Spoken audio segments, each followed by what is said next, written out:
Olá! No vídeo de hoje eu vou falar sobre uma biblioteca Python que ajuda bastante a trabalhar com dados científicos e suas respectivas unidades, e também vamos dar uma olhada no que isso tem a ver com cerveja.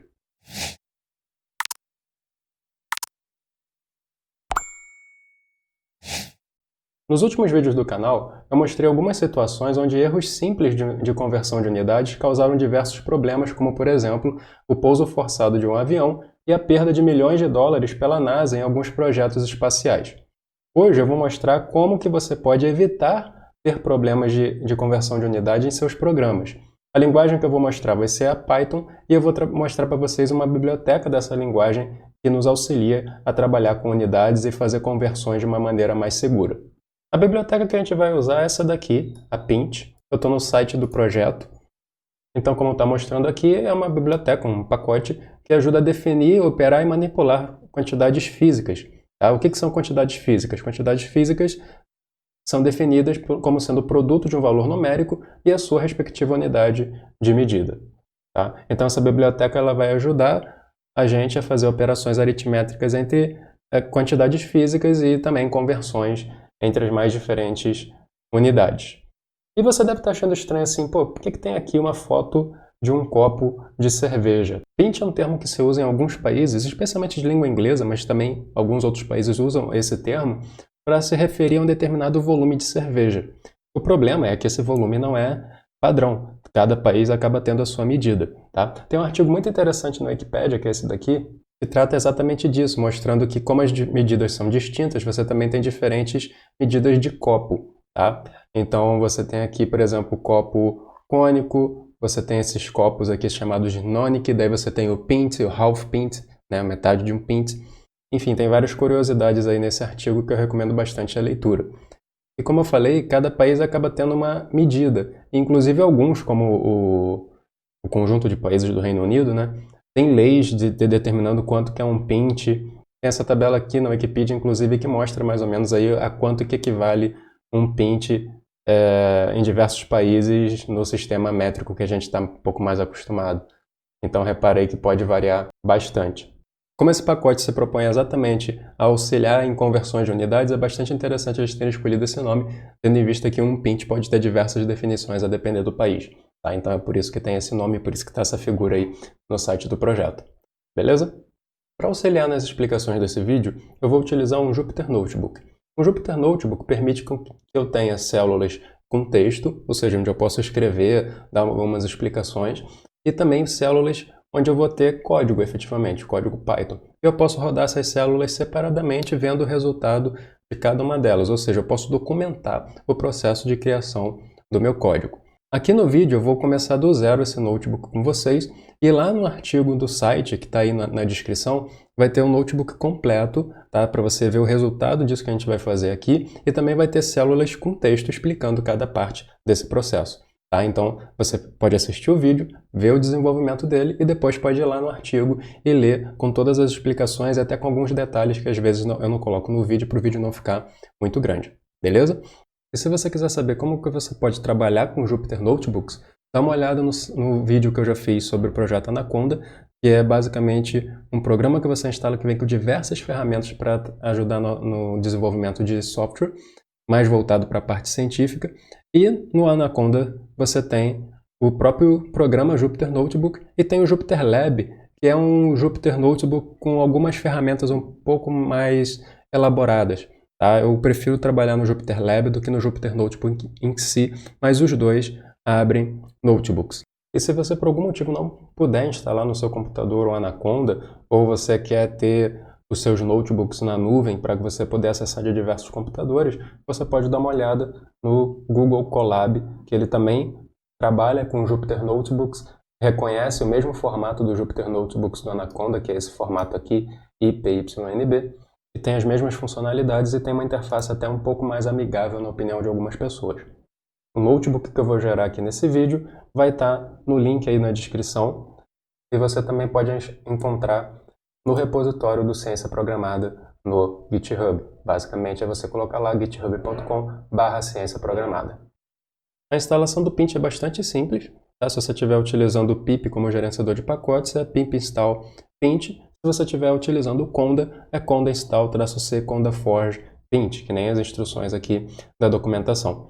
O Pint em si é um pacote bem simples no que diz respeito à complexidade dele, tá? Ele não tem nenhuma outra dependência. A única coisa que você precisa ter, obviamente, é um interpretador Python, pelo menos na versão 3.6. Tá? Qualquer versão da 3.6 em diante funciona perfeitamente. E caso você queira saber como instalar isso no ambiente virtual, e caso queira saber o que é um ambiente virtual, caso nunca tenha ouvido falar disso, dá uma olhada no vídeo que eu já fiz sobre ambientes virtuais em Python, tá bom? Inclusive, no repositório lá no GitHub, vai ter para você também arquivos relacionados a ambientes virtuais, no caso o pipenv, que é o que eu costumo usar mais, para você poder reproduzir exatamente o mesmo ambiente no qual eu estou fazendo esse vídeo aqui. Tendo feito as devidas explicações, vamos colocar a mão na massa. Você tendo o Pint instalado, você pode importar ele com import Pint. E agora a gente precisa entender como é que o Pint funciona, como é que ele reconhece quantidades físicas e as suas unidades. Ele trabalha com o conceito de registro de unidades, tá? Ou seja, você cria uma variável e você vai associar essa variável a um registro de unidades e você sempre vai chamar esse registro quando estiver definindo outras variáveis que são quantidades físicas, ou seja, que têm valores e as suas unidades, tá? A documentação criou a convenção de chamar esse registro de unidades de UREG, tá? Não é um dos melhores nomes do mundo, mas como a documentação utiliza, você vai acabar vendo isso em diversos outros códigos que utilizam o Pint, tá bom? Então eu vou simplesmente aqui manter a convenção para ensinar para vocês já com o termo que geralmente se utiliza para você entender código de outras pessoas. Então vamos criar nosso registro de unidades aqui, ureg igual a pint.unityRegistry. Tá? Então eu criei aqui o meu registro de unidades. Vamos fazer um teste bem simples para ver se a nossa instalação está funcionando e se o nosso registro de unidades está funcionando. A gente sabe que se somar 1 metro com 100 centímetros, tem que dar 2 metros ou 200 centímetros. Afinal de contas, 1 metro equivale a 100 centímetros, certo?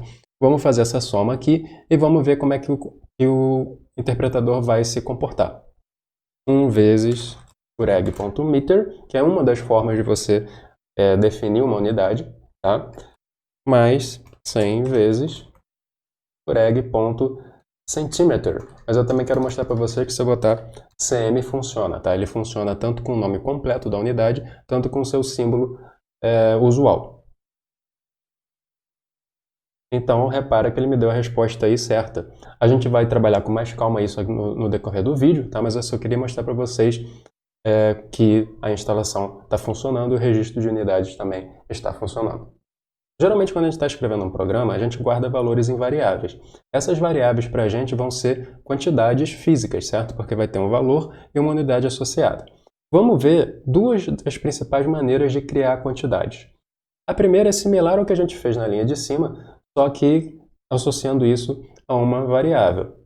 Para ensinar o uso básico da biblioteca para vocês, eu vou utilizar um conceito bastante simples, que é o conceito lá de velocidade média do ensino médio, certo? O que é velocidade média? É a variação de posição dividido por um determinado intervalo de tempo onde essa variação de posição ocorreu, tá? Então eu vou aqui criar uma variável chamada distância e vou associar a ela a quantidade de 50 metros. Tá? Se eu pedir aqui para ver essa variável, isso aí, 50 metros. Então essa é uma das maneiras de você criar uma quantidade. Tá? Você simplesmente passa o valor e a sua unidade. Lembra sempre que, fisicamente falando, por mais que a gente escreva no papel algo similar a isso aqui, certo? 50, espaço e o símbolo da unidade, lembra que tem um espaço, tá? Muita gente esquece, mas conceitualmente existe um espaço. Essa terminologia, na verdade, equivale a 50 vezes a unidade metro. Tá? Tem um vezes implícito aqui. No Python, e acredito que em praticamente todas as outras linguagens de programação, não existe operações implícitas. Então você precisa deixar explícito aqui que ocorre uma multiplicação entre essas duas entidades, o valor e a unidade. A segunda forma de criar uma quantidade usando Pint é a partir de um construtor. Na documentação, criou-se a convenção de chamar esse construtor de q_. Novamente, não é um dos melhores nomes do mundo, mas enfim, essa é a convenção. Então, para você entender o código de outras pessoas, eu vou usar essa convenção. Então, você associa o q_ com um construtor do Pint chamado quantity. Afinal de contas, é um construtor de quantidade. E eu posso agora chamar esse construtor passando o valor e a sua unidade. Tá? Então aqui o que eu estou criando nessa célula? Eu estou criando um construtor que vai armazenar um intervalo de tempo, e esse intervalo de tempo eu quero ter como valor dele 10 segundos. Se eu rodar essa célula, chamar aqui essa variável, está aí 10 segundos. O que é então a velocidade média? A velocidade média é a distância percorrida no tempo, distância sobre tempo. Então eu vou definir isso para eu ver a resposta, está aí 5 metros por segundo, que era o que a gente esperava com esses valores que nós utilizamos. Então repara que o pacote, a biblioteca Pint, ela cuidou de fazer a divisão numérica e também o tratamento por parte das unidades. A unidade metro dividido pela unidade segundo e apresentou esse valor para a gente na unidade correta. Vamos dar uma olhada em cada uma dessas variáveis que a gente criou, distância, tempo e velocidade média, para ver se do ponto de vista de código se elas são do mesmo tipo, mesmo que elas tenham sido criadas de forma distinta. Então eu vou pedir para ver o tipo de cada uma delas aqui, print type, e aí no primeiro caso eu quero distância, no segundo caso tempo, e no terceiro caso velocidade média. Repara que todas elas são do mesmo tipo, do tipo quantity, lá do Pint.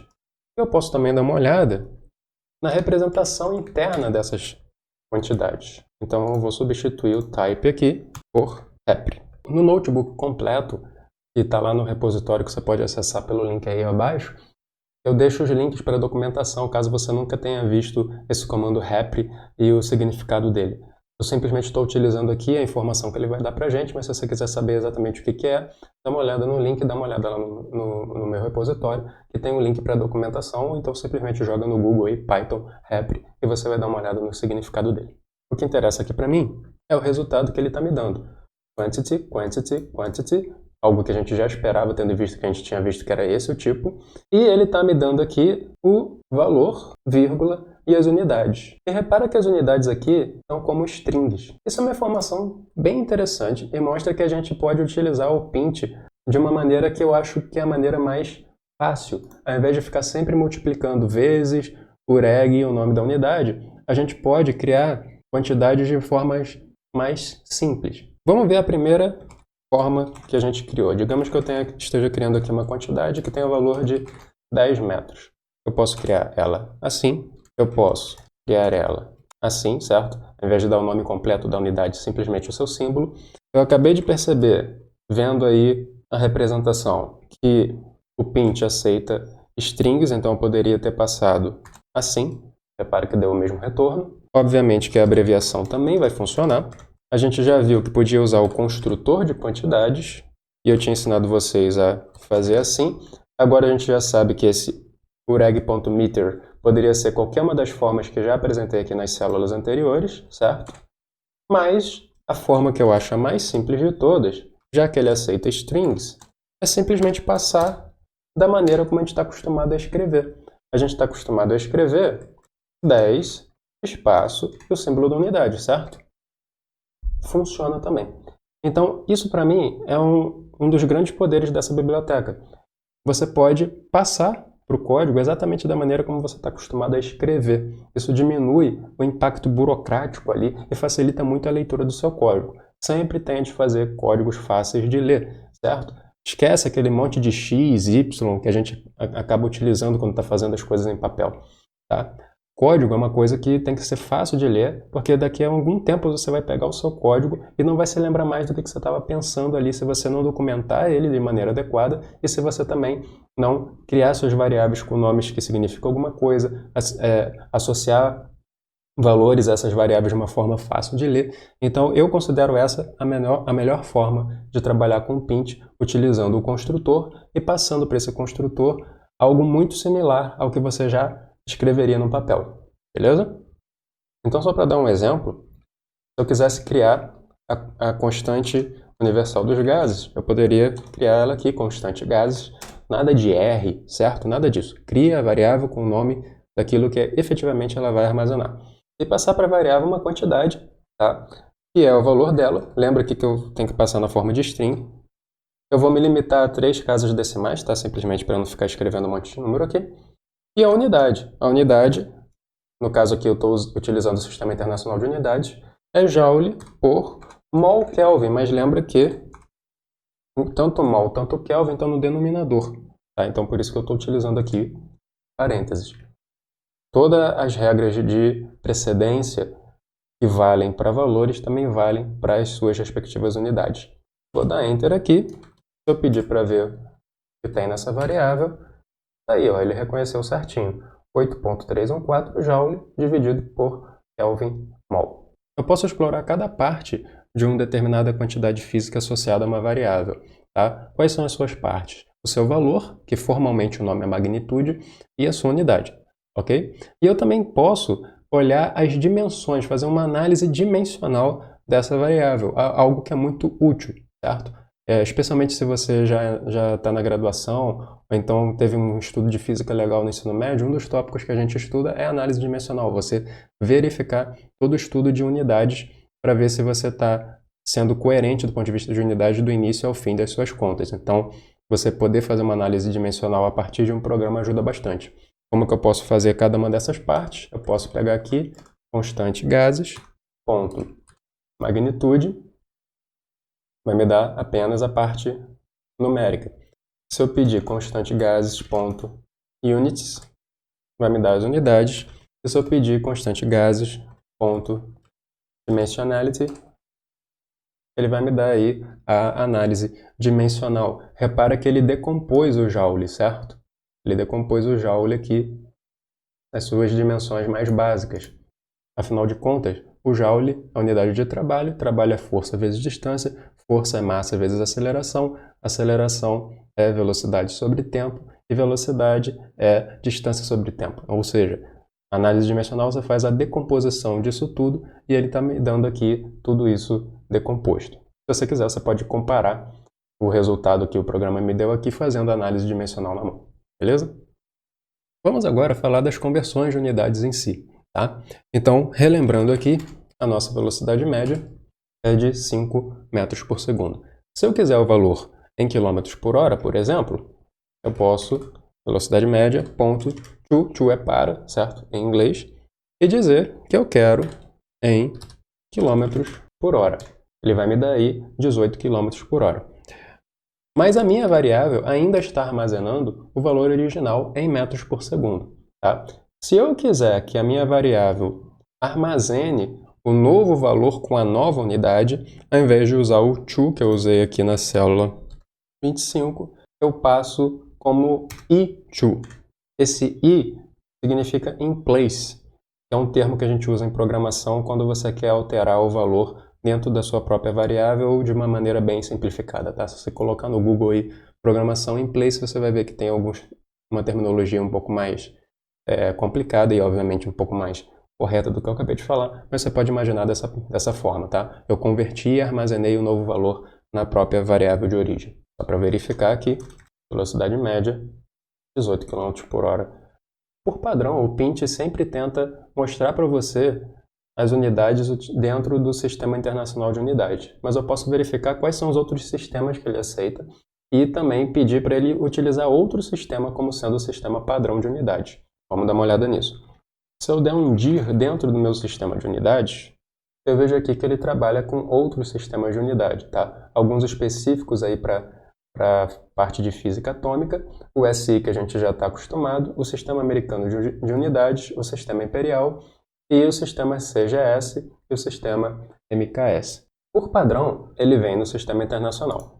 Se eu quiser, por exemplo, pegar essa velocidade média e pedir para ele expressar o resultado dessa velocidade média nas unidades mais básicas do sistema que está ativo, eu posso usar o método toBaseUnits. Então ele está me mostrando aqui que nas unidades básicas do sistema que está ativo no momento, que como eu não modifiquei é o sistema internacional, essa variável tem o valor de 5 metros por segundo. Agora, eu posso mudar o sistema de unidades padrão dele para outro. Por exemplo, eu posso fazer por egg, daí eu passo para ele aqui default system, e eu quero que ele passe a trabalhar como padrão no sistema imperial. Então agora, se eu utilizar velocidade média, ponto, base units, ele vai me dizer que, olha, nas unidades mais básicas desse sistema aí, eu vou ter aproximadamente 5,47 jardas por segundo. Eu vou voltar o meu sistema de unidades padrão para o SI, Então agora minha velocidade média voltou aí até o valor de 18 km por hora.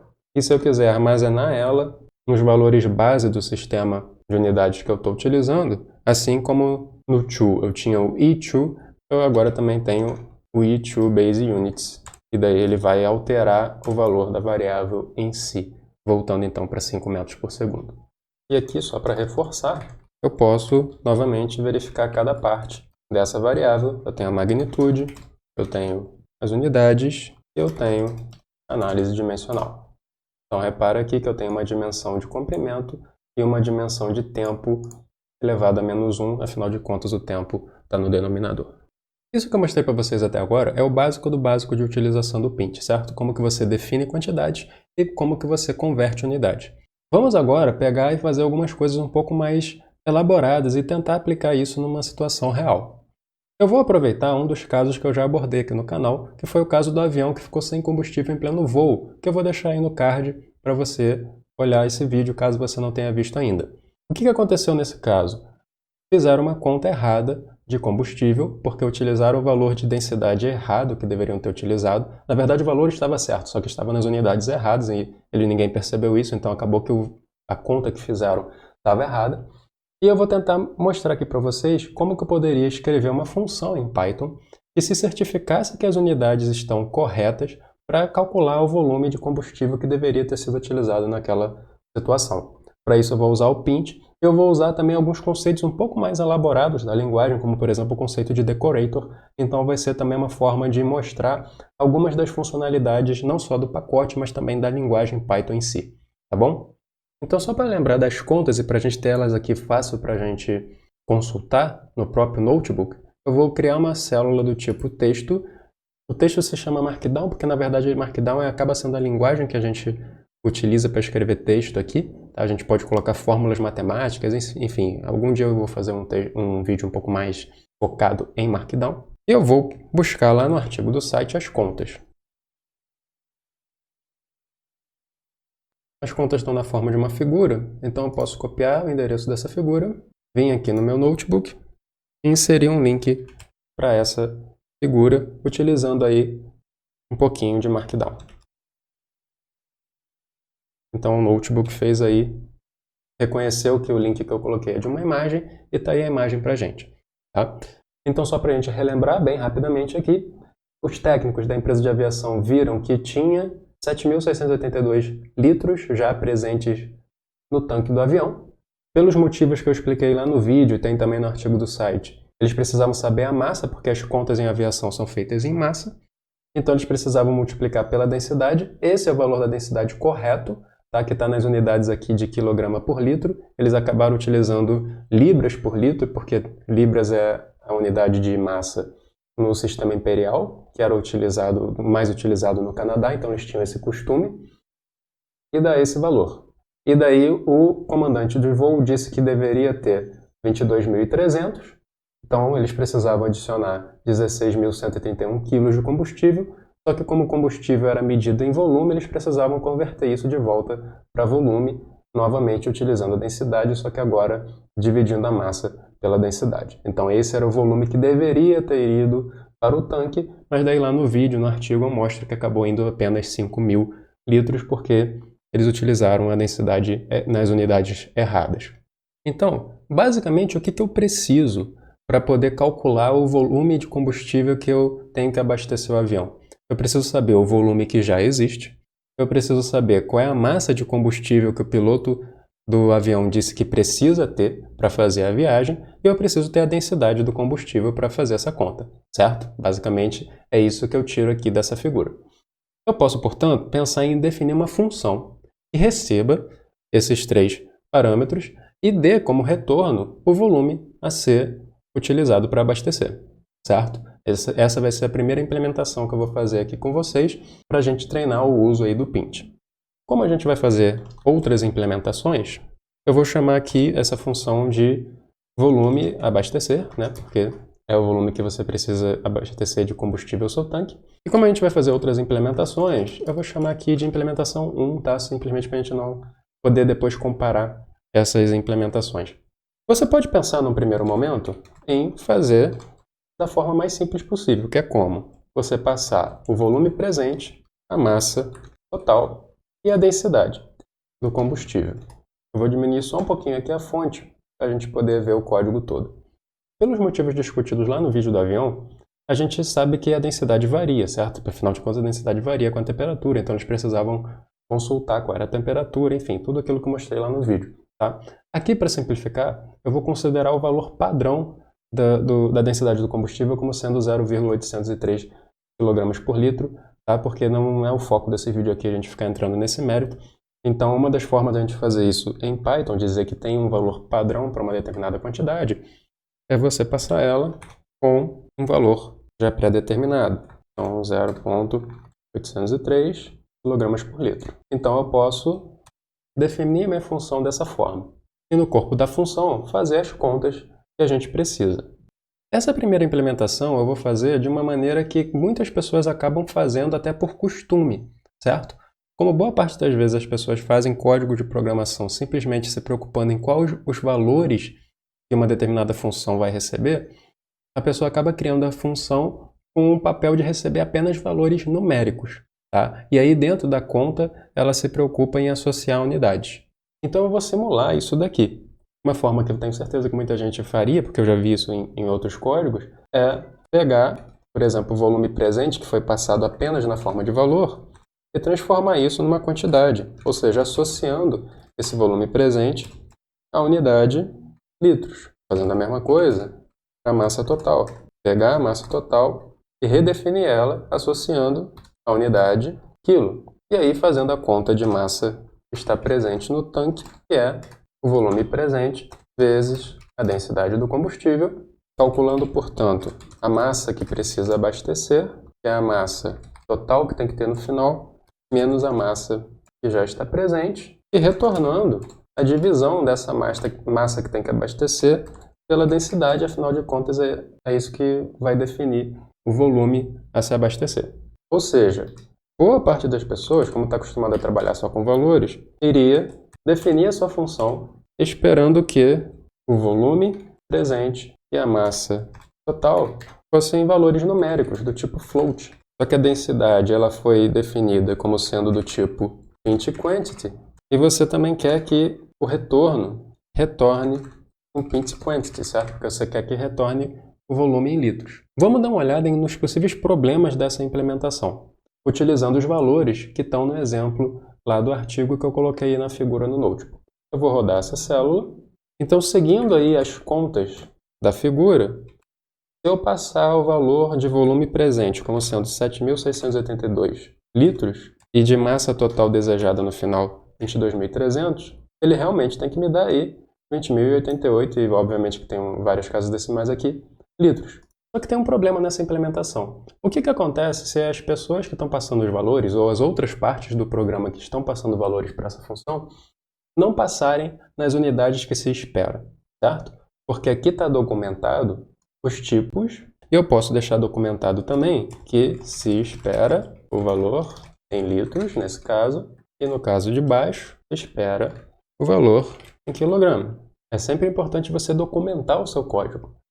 Só que se o usuário não leu a documentação, não tem nenhuma forma aqui, nessa função, da maneira como ela está definida, de dizer para o usuário que, olha, a unidade está correta, afinal de contas, você não está recebendo o valor com essa unidade, você não está recebendo um tipo quantidade, você está recebendo apenas o valor numérico, sem unidade associada. A pessoa deveria saber que deveria passar o volume em litro, deveria passar a massa em quilo, só que não tem nada aqui forçando com que ela faça isso, não tem nada aqui mostrando um erro caso ela não faça isso, porque simplesmente a sua função está recebendo valores e dentro do corpo da função está associando unidades a esses valores. Tá? Então essa implementação aqui, por mais que pareça funcionar, é muito arriscada. Vamos fazer uma outra implementação tentando tirar essa possibilidade de passar valores com unidades erradas. Uma segunda forma, portanto, de implementar essa função seria exigindo que tanto o volume presente, tanto a massa total, fossem do tipo quantity do Pint, ou seja, você exigindo que o usuário ou outra parte do código passe para essa função esses valores com unidades associadas, sendo do tipo Pint quantity, até mesmo para você poder fazer a conta com a densidade e sair na unidade correta. Tá? Vamos ver aqui então uma forma de fazer isso, checando se esses dois parâmetros passados são uma instância do tipo quantity. Eu vou copiar esse código aqui para facilitar a vida, para a gente não ter que digitar tudo de novo.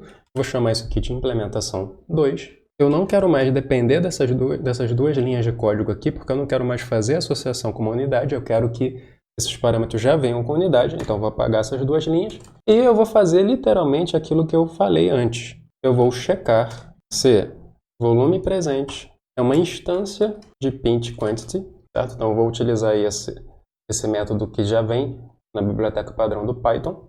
A mesma coisa para a massa total.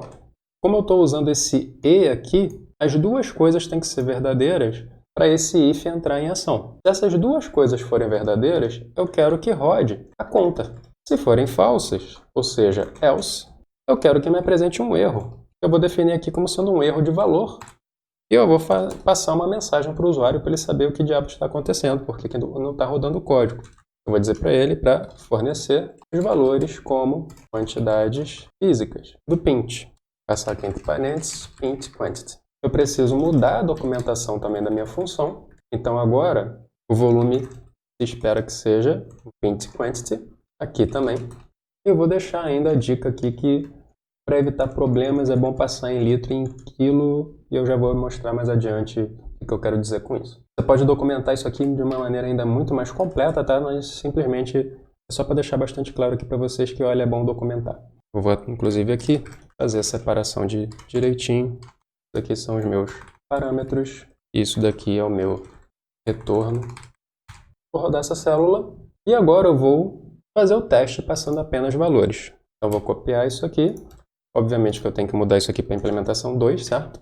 Vamos ver o que vai acontecer agora. Teoricamente, é para dar erro. E ótimo, realmente deu erro. Inclusive com a mensagem de erro aqui que a gente passou. Então agora vamos tentar passar da maneira que seria a mais correta, que é usando quantidades do pint. Eu vou criar aqui duas variáveis, uma para volume presente. Eu poderia escrever aqui volume presente, afinal de contas aqui a variável ela não se confunde com o nome do parâmetro, mas eu evito conflitos de nome, tá? Mesmo que não tenha problema. Então, por isso que eu estou usando aqui vol presente, tá? Então, é uma quantidade. Eu também vou criar aqui massa total, pelo mesmo motivo. Estou colocando m total, vou dar essa célula. Então, agora eu tenho essas duas variáveis. E eu vou chamar aqui a função, na implementação 2, passando volume presente e passando m total. Rodou o código, não deu o erro, porque agora eu tenho os dois parâmetros como sendo quantidades do pint e o valor numérico está correto. Isso significa que essa implementação aqui está adequada? Não muito, tá? O primeiro motivo é que isso daqui não está muito legal, verificar se está sendo do tipo correto. Não existe problema algum você fazer essa checagem, tá? Não tem erro teórico algum aí, você checar para ver se está com o tipo correto. Não é uma abordagem muito comum em Python. Geralmente em Python a gente tenta rodar o código e se o código der problema a gente lida com exceção. Ou seja, eu poderia tentar escrever esse código dizendo, ó, faz a conta e se der algum problema na saída você lida com esse problema. Para quem está acostumado com Python, eu estou dizendo que ao invés de usar um if else, talvez fosse interessante substituir por um try except. Mas existe uma outra questão no código da maneira como ele está escrito aí.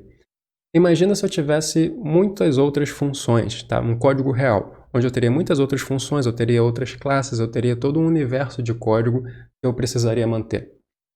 E com certeza existiriam outras funções que também trabalhariam com quantidades físicas, certo? Agora imagina, em cada uma dessas outras funções, você ficar checando para ver se o tipo está correto. Seria muita repetição de código. Tá? E existe um princípio que é não se repita, não repita código. Se você está repetindo o código é porque existe uma forma melhor de fazer. E, obviamente, como é um pacote, né, como o Pint é um pacote que lida com quantidades físicas, lida com unidades, e tem toda uma comunidade por trás bastante ativa, se você olhar lá no GitHub do projeto, você vai ver que tem várias contribuições, com certeza alguém já passou por esse problema e já achou uma forma de contornar ele, certo? E é isso que eu vou mostrar aqui com vocês, tá?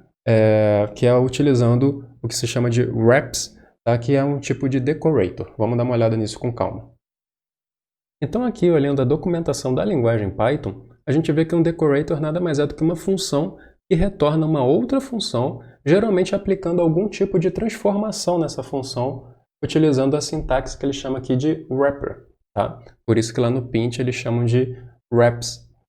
E daí na documentação eles dão alguns exemplos aqui que talvez não sejam os exemplos mais simples de se entender para quem não está muito avançado na linguagem, mas daí eu vou mostrar aqui para vocês com um exemplo que a gente está utilizando agora. Eu vou copiar esse código que a gente já fez, para não ficar escrevendo tudo isso de novo. Como essa vai ser a implementação definitiva, eu vou simplesmente chamar de volume abastecer. E eu quero voltar o código à sua forma mais simples, onde simplesmente tinha a conta e retorna o resultado. A sintaxe do wraps, em inglês, wrap significa envolver. Por isso que o nome é esse, afinal de contas você está envolvendo uma função com uma outra função que modifica a entrada e a saída dessa função envolvida. Então, a sintaxe é urec.wraps.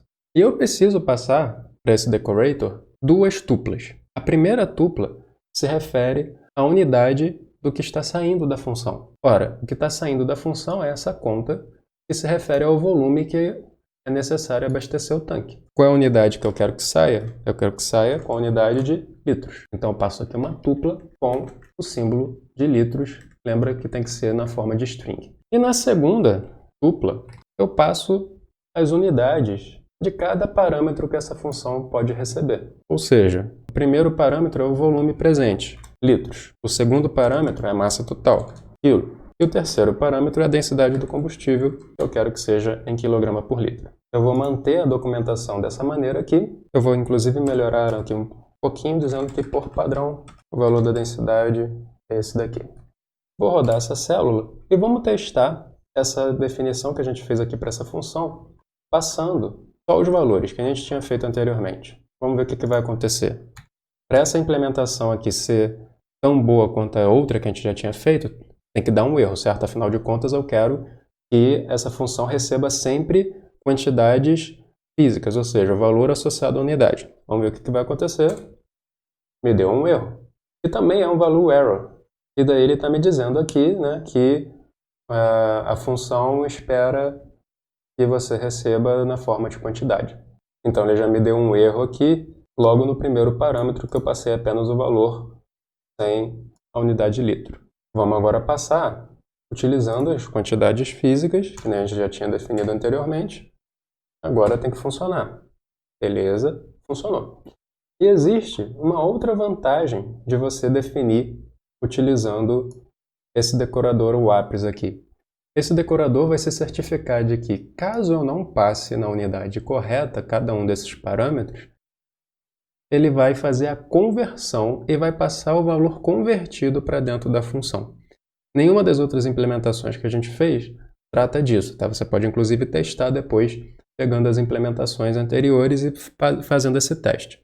Então, para ver isso funcionando, eu vou copiar isso aqui e eu vou passar o volume em mililitros, por exemplo, e a massa em libras, já que era o que eles utilizavam lá no Canadá, que foi onde deu o problema com o avião. Essa resposta tem que ser igual à anterior. E está aqui a mesma resposta. Ou seja, o que esse decorator está fazendo ali por baixo dos panos? Ele reconheceu que o volume não foi passado em litro, converteu para litro.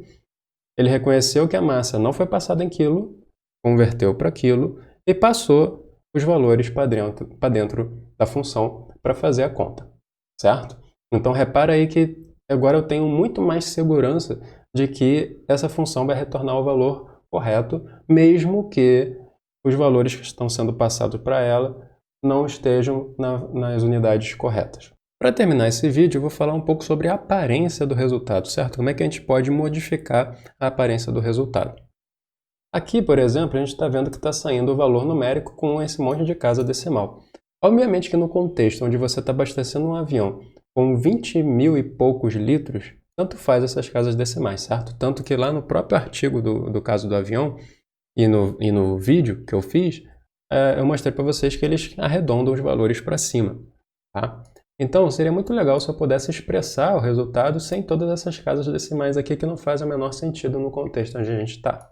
Eu vou começar associando o resultado dessa conta a uma variável, que eu vou chamar aqui simplesmente de volume, tá? Simplesmente para a gente não ter que ficar repetindo isso aqui tudo de novo. Então, se eu chamar aqui volume, tá aí aquele valor cheio de casa decimal. O bom do Pint é que ele interage bem com as formas de manipular strings do Python. Então, por exemplo, se eu tentar utilizar uma fstring aqui, que está disponível no Python a partir do 3.6, eu posso pedir, por exemplo, que esse resultado seja passado apenas com 2 casas decimais, caso assim eu queira. Então, reparei que ele fez os devidos arredondamentos para dar o resultado apenas com 2 casas decimais. O ideal, no caso, seria que não tivesse casa decimal alguma, então reparei que ele fez o arredondamento aí para 20.089 litros. Se eu quiser, eu posso representar isso em potência de 10, sem nenhuma casa decimal, ou em potência de 10, só que com 2 casas decimais.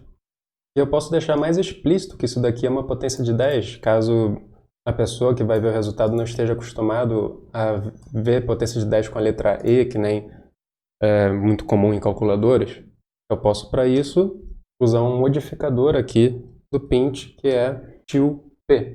Tá? Esse P vem de pretty, ou seja, para aparecer de uma forma bonita o resultado. Então, repara que agora ele está botando aí vezes 10 à quarta e o símbolo da unidade, ao invés do nome da unidade por completo.